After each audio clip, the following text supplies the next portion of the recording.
શહેરના દાંડિયા બજાર વિસ્તારમાં આવેલા રણછોડરાયજીના મંદિરે વિષ્ણુ યાગનું આયોજન કરવામાં આવ્યું છે।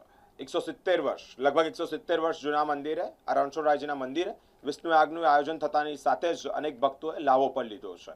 સાથે જ મહાપ્રસાદીનું પણ આયોજન કરવામાં આવ્યું છે, જેમાં ભક્તોએ પ્રસાદ લઈ ધન્યતા અનુભવી છે।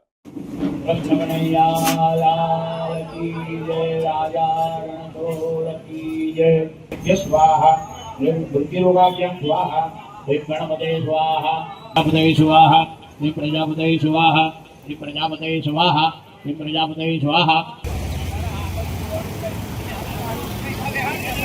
श्री प्रजापते स्वाहा श्री प्रजापते स्वाहा श्री प्रजापते स्वाहा श्री प्रजापते स्वाहा श्री स्कंदाय स्वाहा श्री नंदीश्वराय स्वाहा श्री शूल महाकालाभ्यां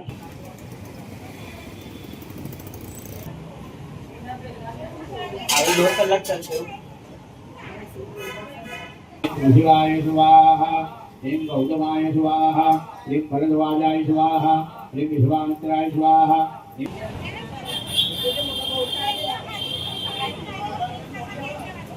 ह्रीं प्रजापते स्वाहा ह्रीं प्रजापते स्वाहा ह्रीं प्रजापते स्वाहा ह्रीं प्रजापते स्वाहा स्वाहा ह्रीं यमाय स्वाहा ह्रीं निरुदे स्वाहा ह्रीं करुणाय स्वाहा ह्रीं स्वायवे स्वाहा। દાંડિયા બજાર ખાતે શ્રી રાધા રણછોડરાયજીનું મંદિર છે।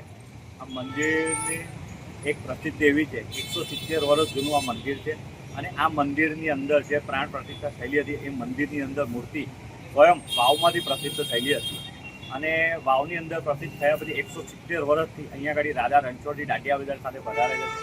આજે 170 વર્ષની અંદર એવું કહેવાય તો પ્રથમ વખત દાંડિયા બજાર ખાતે રાધા રણછોડજીના સાનિધ્યમાં વિષ્ણુ યાગનું આયોજન અને મહાપ્રસાદીનું આયોજન કરેલું છે અને આ આયોજન રાધા રણછોડજીના સાનિધ્યની અંદર રાધા રણછોડજીની એમની કૃપાથી મહાપ્રસાદી મને એવું જ્યાં સુધી લાગે છે વડોદરા ખાતે આ પ્રથમ એવી જે મહાપ્રસાદી હશે જે રાધા રણછોડજીની હશે। પ્રસાદી બધાની હોય છે, દરેક ભગવાનની હોય છે, પણ રાધા રણછોડજીની પ્રસાદી આ વખતે પ્રથમ વખત રાખી છે અને જે વખતે આની એક ખાસિયત એવી છે કે જે વખતે વડોદરા શહેરની અંદર ઘોડાપુર આવ્યું હતું ત્યારે અહીંયા આગળ એક માળ સુધી પાણી ભરાઈ ગયું હતું।